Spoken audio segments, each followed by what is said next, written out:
iris for somebody, for a client, or if I decided I wanted to do that, I would research it. But just dividing these. Hey, do you cut the roots back?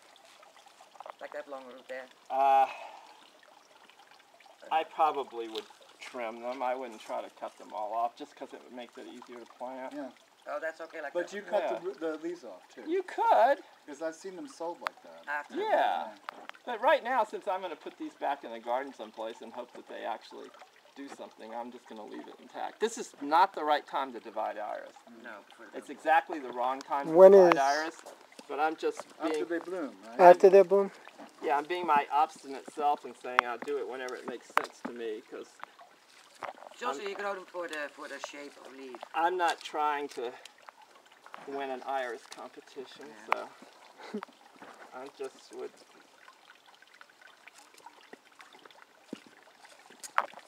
But, boy, are these easy compared to... God, it's massive, amazing. massive junk here. And how far do you plant them apart from each other when you plant them? I'd put them pretty close so I'd have a stand right away. I don't like a few isolated iris.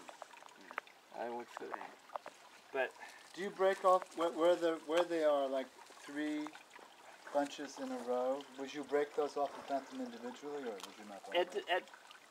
it depends on what I wanted. I mean, you can certainly plant them individually. You cut off all the stuff and go stick it in, and it'll be fine. It'll eventually make a clump. Just depends on if you're in a hurry or not.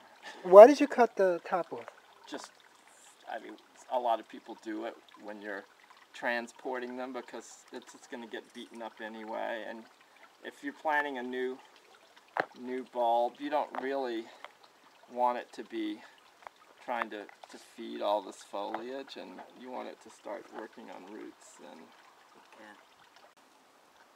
dead wood in this. Then I look for broken branches. There's no broken branches in this that I can see. Then you look for cross branches to see if there's anything rubbing, because if they start to rub, okay, here's one. You see how these branches are together? That's going to eventually cause rubbing. See how it's starting to rub? And it'll open up an injury in the bark or the cambium layer where insects and fungus, virus and stuff can get in. That's when people are afraid of pruning, if you just follow the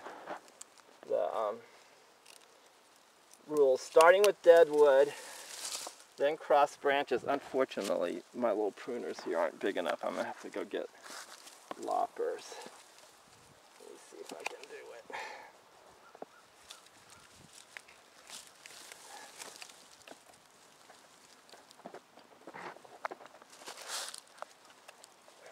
Now it's crossing this branch and it's growing in a wrong direction. After I once get out the really egregious stuff, then I just start to try to, I'm getting rid of all these little branches at the bottom so we can see what's going on. This is a little late to be doing this, but I don't really care. Now see, here's another one where these branches are growing into each other. Yep. So I'm just going to go ahead and cut this guy and keep the main. Now here's a branch that's growing into the shrub instead of out. Generally, you like to train a shrub to where it has branches going out in a nice Like an apple tree, sort of. well, like a nice vase shape, as opposed to things growing into the middle. Like this branch is iffy, but I mean it doesn't have to come. But since it's growing facing into the middle, God, you got a big hole now. I have to dig out the rocks every year. Oh, okay. But what do you mean? Why doesn't the grass just keep... The grass keeps going in, but it gets really easy because the grass grows back, encroaches in, And then but rocks you've it. already de-rocked it. Yeah. See, I like to get it to where it's like 6 inches deep. And I haven't done it over here. You can see Yeah, I can see. that towards that end. Here. Okay. I do it, but my beds are not a great example. But I don't like too much of a fussy look. well, I like a hard edge. Yeah, I do too. A lot of people don't, but it makes it way easier to maintain because then you just, even the next year, Yeah. when What about people putting the up guards? roots pull out. Yeah. The roots pull out because they're just going into the... How about some people put these edges in, like the plastic? I thing? like the plastic is terrible. Does not work. I mean, it eventually heaves out and it bends. And What are you doing with all of this stuff? normally I'd have a wheelbarrow. Okay, and you just throw it, I dump just through throw or the whatever. wheelbarrow. Okay. But since I don't... You're not gonna just leave it there. No, I'm not. But you see where I've already... I must have edged That's a good shovel. 30,000... How many... They're doing? They dig a bed and they think, oh, these rocks look cute around the edge.